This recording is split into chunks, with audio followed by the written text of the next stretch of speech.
Alright, we here with journalists, man. Yeah. Philly legend, man. South Philly legend and all that, man.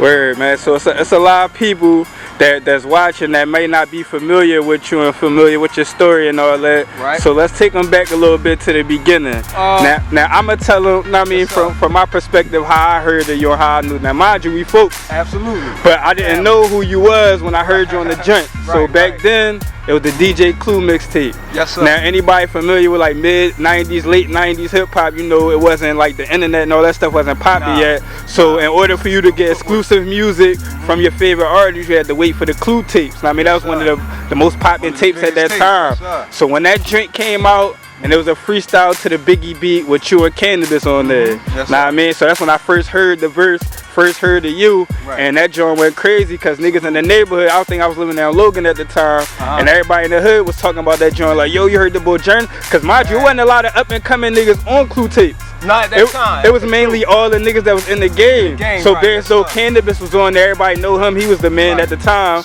and then you was on there with him, so that's when we got a chance to hear you. So tell the people a little bit about, you know, how you first got down with Canibus and how that whole situation came about, where you ended up on the Clue tape, and talk about the reaction you got from that. Absolutely. It started, just to fast forward a little bit, shot my man Marley, and you know, around that time, you know, salute the Beans and Figgas and everybody that was making noise a lot for the city. So, you know, my man Marley had to connect with Universal at the time.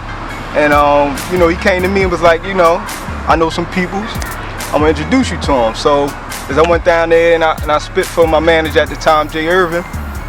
And that's Dr. J, son, correct? Doc, son, absolutely. And you know, we had to connect. You know, he felt me, and basically from there I had to spit my way. You know, kind of like what everybody was doing at that time. You know, that was the 100-bar era. So you know, we were just spitting to get stuff happening. He told me, listen, I can do this for you.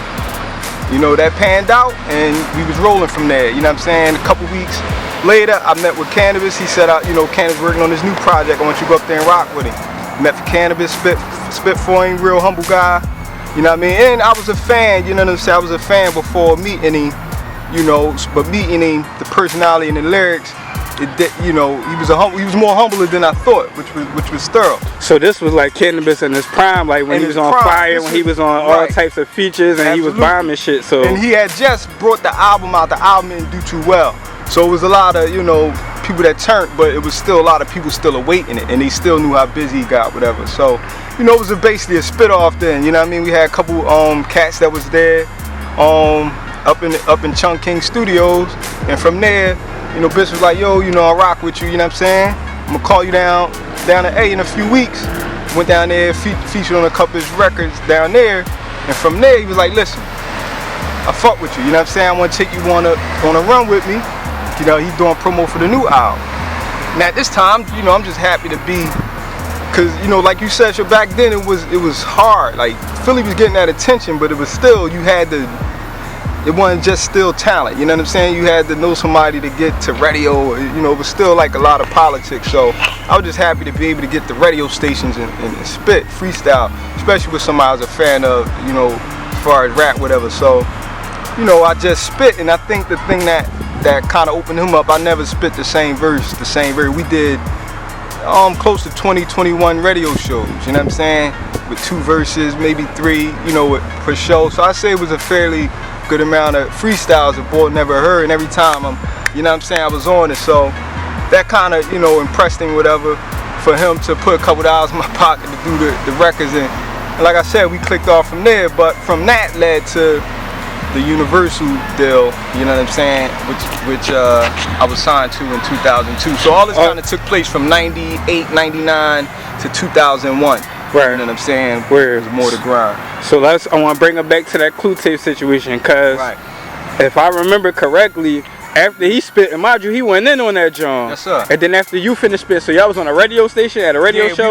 We was at Monday night. You know, Clue did the Monday night freestyle joints every week. Oh, so y'all was at DJ Clue station, like his radio station. Monday, right. So, cause I know after you finished spitting, they was like reacting like, oh shit, like making it seem like you kind of got off on him, but he had to kind of say like, oh, I'm the nicest alive, like, you know what I mean? So it was friendly fire, you know what I mean? Like, like I said, I ain't have a choice. You know what I'm saying? This is like, you know, do or die right now for me. So I ain't had no choice but to give it my all. Like, but you know, I was getting pats from Flex. You know what I'm saying? And salutes from Clue and whoever was in there. So it was a good feel. It was motivation to keep. So you said Flex and Clue was in there? Flex was in there. I think Flex was passing through to get something out of the station, going back to his joint or whatever while we doing the interview or whatever. But you know, he walked by and patted, like, you know, I took that as do your thing, you know what I'm saying? So, and like I said, you know, just a year before that, you know what I'm saying, I'm riding around listening to all these guys, you know what I'm saying? I'm listening to the Hot 97, I'm buying the Clue tapes. And before the Clue joint was popping, you had Tony Touch and them, you know what I'm saying? DJ Ron G and all them. So I was still like in a mixtape, buying the mixtapes and getting to that. So to be featured on that was, it's like, you know what I mean? Some things coming true, you know what I'm saying? So once the tape came out, hit the streets, and everybody, you know, flocked to it like they usually did when them Jones dropped, what was the reaction? How your life changed? Like, tell the people how everything was for you once that joint came out. Everybody knew that was you on there. And you know, it's crazy. It was kind of weird to me. Show like even like how it's funny how we link back. You know, like you said, we folks, we come back from 80s. You know what I'm saying? So when I think it was Face, either you or Face, or it might have been Yada.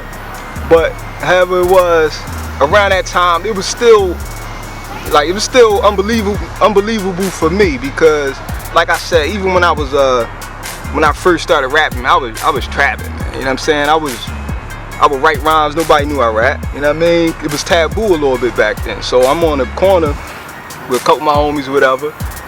It was rarely where they knew that I rap, you know what I'm saying? The few guys from downtown that did spit, you know, that was the ones I looked at as like, that nigga is nice, you know. But so when I started getting that notoriety, man, it was hard for me to grasp it. I was still, you know, cats coming up to me like, yo, you the boy, such. You know, my face wasn't really publicly, but the name and the music. So I remember linking back, and I was saying something, and we sitting around like the whole day or something. Then I mentioned Jern or something happened, and it was like, that's you? And I'm like, yeah, because even now to this day, like, you know, I don't know, I never was a fan of like too much on camera rapping, you know what I'm saying? And doing, I just wanted to battle and just chew niggas' heads off, man. That's when I was coming that age, it was something different for me. Like I didn't look at it like, oh, you know, I'm gonna be the biggest star. I just wanted to be nice, to battle Freak Nitty and, you know what I'm saying, Nickel Bag and them guys. Like, you know, I was hearing the Beanie Mac and I just wanted to battle them guys, like, to be nice enough. But then Illmatic came and all that came. That's when I really started focusing in on trying to be hot. But as far as people noticing me, man, and the response that I got from the neighborhood, it was love. It was still a lot of tough love, but it was love. Like, what about people in the game, like other rappers or industry people? Did anybody take notice of you after that? Yeah, and it was weird, show, cause I was, you know, I'm a little bit up there. So like DJ Red Alert and these guys, like, you got legends was coming like, yo, you nice. And like at the time, like 25, you know what I'm saying? So I'm like, but I know who these guys are. Like big, you know, DJ Cat, Big Cap and you know what I mean? Kid Capri, like all these guys. Yeah, so the legends at the time, yeah. And the biggest joint was for me was, you know, Fat Joe, who at the time, like, I was listening, like, I'm a guy, I listen to a lot of stuff. I was listening to Jealous Ones, Emmys. Like Joe would come and he's like, yo, nigga, you remind me of Big L. You like the closest thing that Big L. I was a fan of Big L, you know what I'm saying? EST, you know what I mean? Salute to the big dog. Philly legend, yeah. Exactly, yeah. You know what I mean? Like, so, all, you know what I mean? I'm one, like, you know, to look at the guys before me, like, so that was like me going to the league, you know what I'm saying? And Mike, you know, as far as for music, whatever, and Mike and Pippin and these guys introducing you into the league, whatever. So it was a good time. It was motivation, you know what I mean? To know I'm gonna make noise. I'm here, I'm gonna make some noise, you know what I'm saying? Word. So it was good. So basically, yeah, you started rapping in Philly. Now I mean, then you linked up. You told the story how you linked up with a couple people, and they ended up linking you with Canibus, and y'all ended up doing that freestyle for DJ Clue tape. Then you went on to make a feature on this album as well. Yeah. Now I mean, and then you made. So tell them the steps from there. Like, you made the feature on the album. Then you actually became a signed artist yourself. You got your own deal. Yep. You put up your own album. Know what I mean, you had a video featured on 106 and Park back when AJ and Free. So give them the rundown. Let them know how the whole situation went from there. And I'm glad, you know, like I said, salute for the platform, because a lot of people don't know the depth of it. Like, you know what I'm saying? Like my deal was official. Like, it wasn't like a, you know what I'm saying, back then certain people might have not been getting a lot of official deals, you know what I'm saying, but my deal had a whole project management and all that, like put me on the road. I had Patty featured in my first video. Patty LaBelle. Yeah, salute to Miss Patty, you know what I mean? Philly legend, you know what I mean? Salute to the OG. And like all these pulled together for the video to make, you know, this type of support. It was still a lot new for me, man, but you know, I was on the tour. I got to do the Electric Circus tour, like, so it was a lot of shout to Floetry, Marsha Ambrosius. Right, yeah, you worked with them. They was on your album as well. Absolutely. This before they really was popping crazy like that. So yeah, I want you to speak on that, like how. I mean, cause I think they was on y'all signed to the same label or something like that. Yeah, well, we had the same manager. I remember my manager telling me, and salute to the Fry Spot, man. That was just like an era. You know what I mean, that, you know, we ain't grasp enough of, you know what I'm saying, because it was no biasness, it was just all music, you know what I mean. But when I went there, you know, Jay told me to go down there with him one time, and I was like, he said, I want you to check these females out. It's 2 female singers.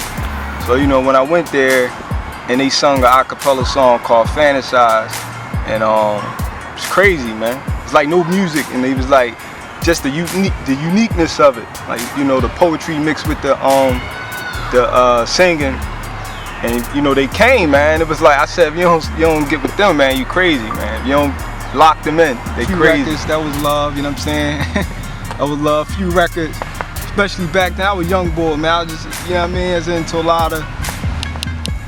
That's all I wanted to do is get with Johns and record in club, man. You know what I'm saying? I know we're gonna get more into that as far as vision and things like that. But like I said, I was just happy to be a young boy getting a couple dollars and doing what I love to do. You know what I'm saying?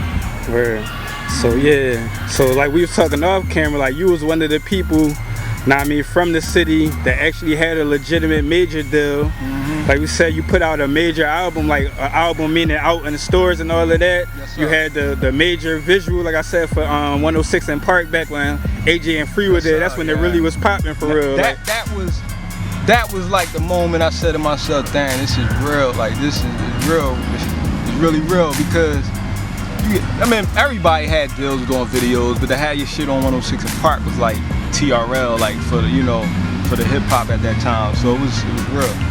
Definitely. So talk about, like, know what I mean, what the experience was like coming from the hood. Like you say, you from South Philly, and at the time you had the other people in the city doing their thing. Like Beans was doing their thing at the time. State Prop, Major Figgas, Ram Squad. We had a whole bunch of Eve, a whole bunch of people in the city. So talk about that. Like, and the great thing with that is, that's why, you know, salute to the Black Friday movement and all that, because it was some unification there. Everybody was unifying, you know what I mean? Like I said, you know, I'm from the smaller side, but you know, my peoples and C peoples, it was still like something mutual, you know what I mean? Like hop, skip, and a jump. So I was hearing about these guys, and like I said, it was motivation for me. Like when C got signed, I went personally to, you know, congratulations, you know what I mean, kick the door open. But Ram Squad, Figgas, like I said, I love the music, I love the craft of it. So I was listening to these guys, and like I saw they grind, you know what I mean? Because I was the one sitting there like writing rhymes, but I wouldn't rap.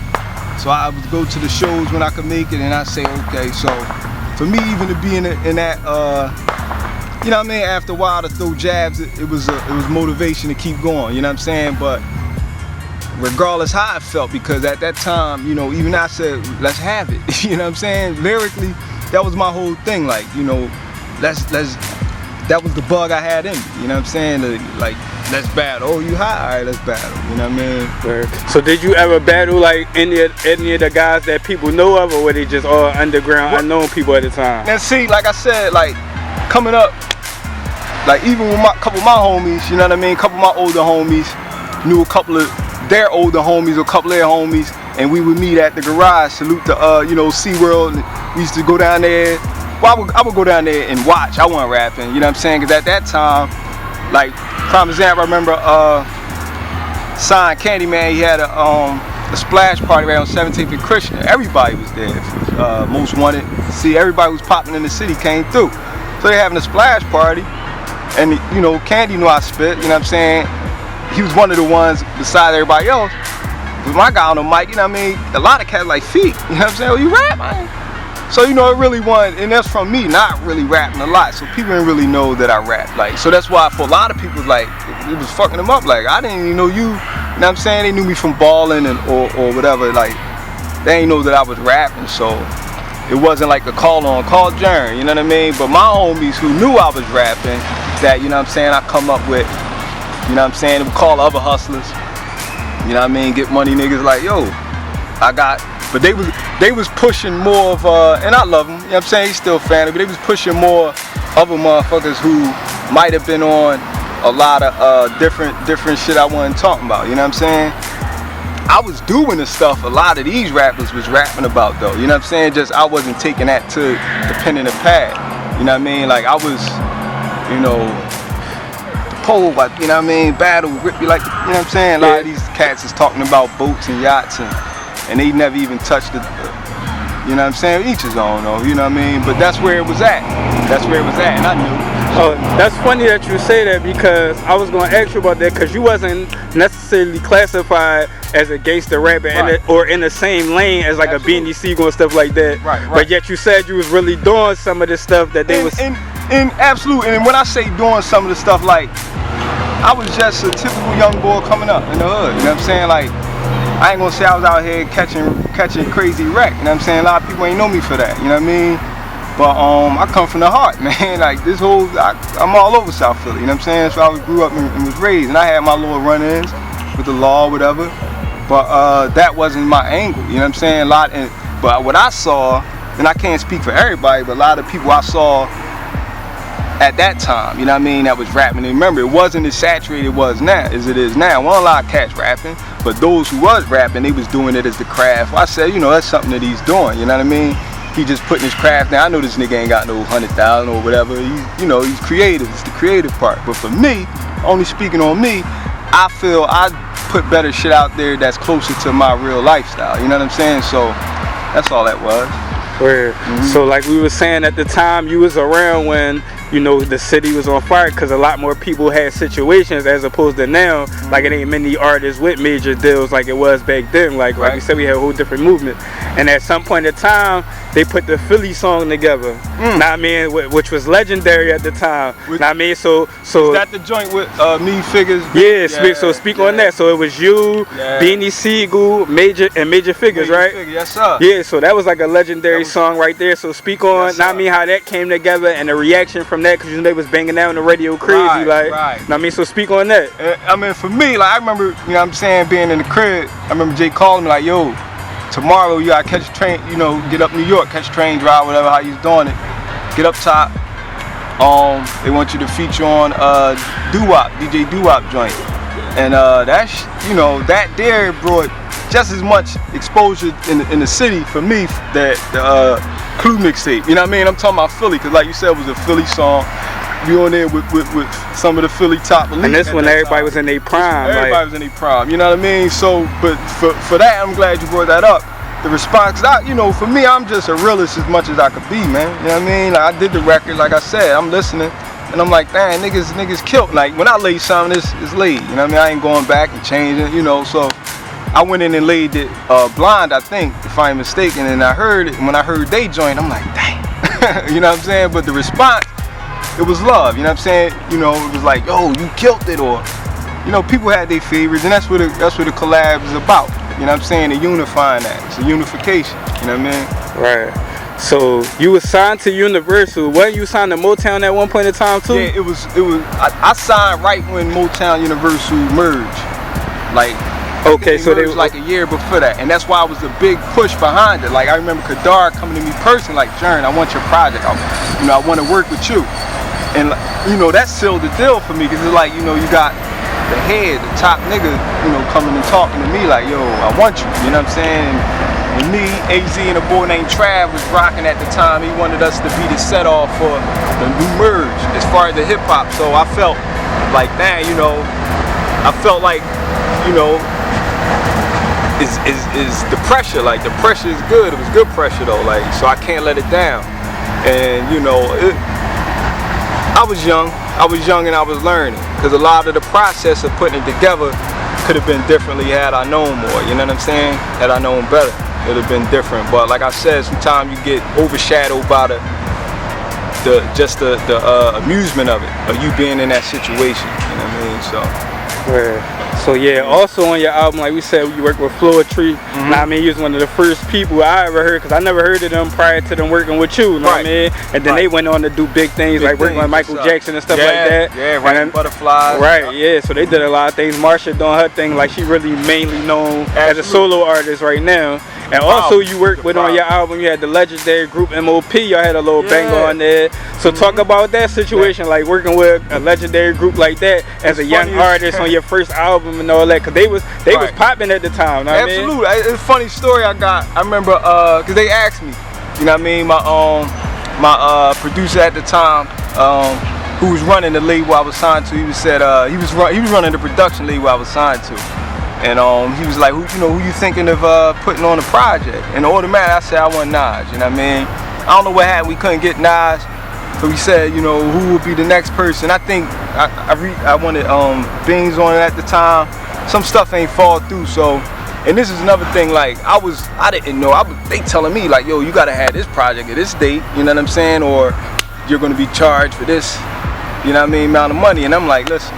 Oh, so they gave you a deadline, and they was gonna charge you late fees if it wasn't done. So that's how it was working. It was new for me though. I didn't, you know what I'm saying? Me and my team, we was learning. You know what I'm saying? We was still learning. So how that worked out?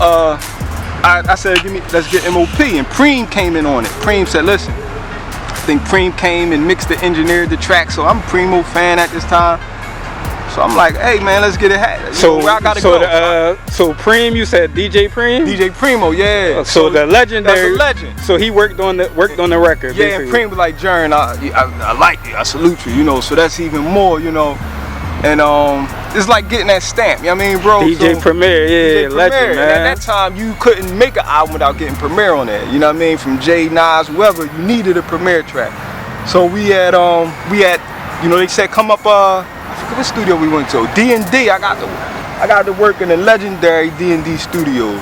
You know, wherever I roll. If I ain't solo, it ain't with too many motherfuckers. You know what I'm saying? So I roll up there solo. No, I'm sorry. I was with my man John, Big John, right? Salute to John. John like 400. You know what I mean? But I go there, and John, he like, damn, you brought security, huh, John? I'm like, nah. But my man John spit whatever. You know, at the time he was spitting whatever. So the first track I heard from F.A.M.E, I was like, yo, I want that. That was the joint Make Yourself Be Heard. I like, I want that. He's like, you sure? I got a few more. I said, yeah, I heard that. Last I was young, I was just excited, you know what I mean, to hear music, you know what I'm saying, from F.A.M.E. I was an MOP fan, whatever. So it was funny because Billy Dance come and say, he say, Jern, listen, man. He said, you know, he had a situation in the projects. He's like, listen, I got some, you know what I mean, situation going on. I got to skate out. Like, I apologize. I'm like, damn, you know, I came out. He said, listen, man, we gonna get it done, I promise you, blah, blah, blah. So I said, all right. So we set another date when I came back. And the next time I came back, I think I had a little red bone with me that time, you know what I'm saying? But, and they was like, damn, you know. But it was funny because they was like, the two girls that's on that hook was two of they girls that came up to the studio one day, and he was like, yo, just put the, F.A.M.E was like, put them bitches on the hook, you know what I'm saying? And he was like, so we put the females on the hook, and they was on the Make Yourself Be Heard. But that whole joint was experience, man. Like another experience that's in the archives, like a milestone for me, you know, to work with MOP. And the record came out crazy. You had people say, oh, Jern, you know, you killed that F.A.M.E, you know, F.A.M.E and them killed you on it, but you know, that's what it is. That's what drives it, you know what I mean? Word. So the album come out, I mean, it was in stores and all that. So after that, the album came out and stuff like that. At some point in time, the situation or the deal or whatever did what it did. So speak on that. Like once the situation finally ended and then you went your transition from not having a deal to doing your own thing. Like, so speak on that. Yeah, and it was a great point because at this time, and this is, you know, segue kind of into a lot of the younger, I ain't gonna say younger, a lot of newer artists coming in. But at that time when, you know, I don't, not to get too far, you know what I'm saying, but always had like a stubbornness, or, you know what I mean, 0 to 100, whatever you may call it, whatever. That stemmed from like basketball and shit like that. But so at this time, long story short, when they was telling me how I really worked, the first single, the one that they heard featuring Floetry, which the video that I was, you know what I mean, proud to get everybody to come out on. Rodney Jerkins out there. We shut 16th Street down, like had the Bentley, and it was just crazy, man. It was like a big Hollywood looking production, but I told them don't put that first, you know what I'm saying? That ain't the first record that we should come with. I love this record. This record is most personal to me, you know what I'm saying? I wrote it, and plus I wrote it, if you're listening to the content of the way it used to be, that was one of the most personal records on the album. And you know, at this time, albums were structured like albums, you know what I'm saying? We ain't know. We looking for the people that, we looking at the people that come before us, you know what I'm saying? These are the type of albums I like listen to. This is the album I'm gonna make, you know what I'm saying? I'm sure it's, you know, you think of yourself as the thoroughest person in the world, or kind of thorough, good judgment. So I told them don't put that first, you know what I mean? Just from the political side. Like, I'm a new guy coming in, but I know, judging off my block, you know what I'm saying? The guys that I'm rubbing shoulders with every day, they might not take that. It may be too heavy for them. And long story short, you know, the powers that be still, you know, they said, well, you know, it'll be this, or, you know, they come with the threats again, you know what I'm saying? So basically the label dictated how you was going to do it. How that was going to go, you know what I'm saying? Like I said, that situation now, it wouldn't went that way, you know what I'm saying? But you know, you learn as you go, trial and error. But I think that's where the team is important. You need the team. The team have to be super strong. But so that happened how it happened, you know what I'm saying? The numbers fell, you know, below expectation, everything. The promotion fell below expectation, but the promotion, now after that we made that decision. We still had fire behind the album. Universal was still, you know, Kadar was still like, let's move on it, I want to do this. The video that I did, Kadar Massenberg wanted to put out a remix video for that. Jesse Terrero, who was shooting all 50 joints at the time, was in town shooting, I think he was shooting Music Soul Child, if I'm mistaken, Music and Freeway video, if I'm mistaken, but or Bilal and Freeway, somebody. But I remember him saying, listen, this weekend we in town, I'm in town, so I'm gonna shoot your video as well for a lower cost, you know what I'm saying? And I was like, that's love. We went out the night before, drunk, party, and that morning we were supposed to shoot, right? They called and canceled. Why they canceled?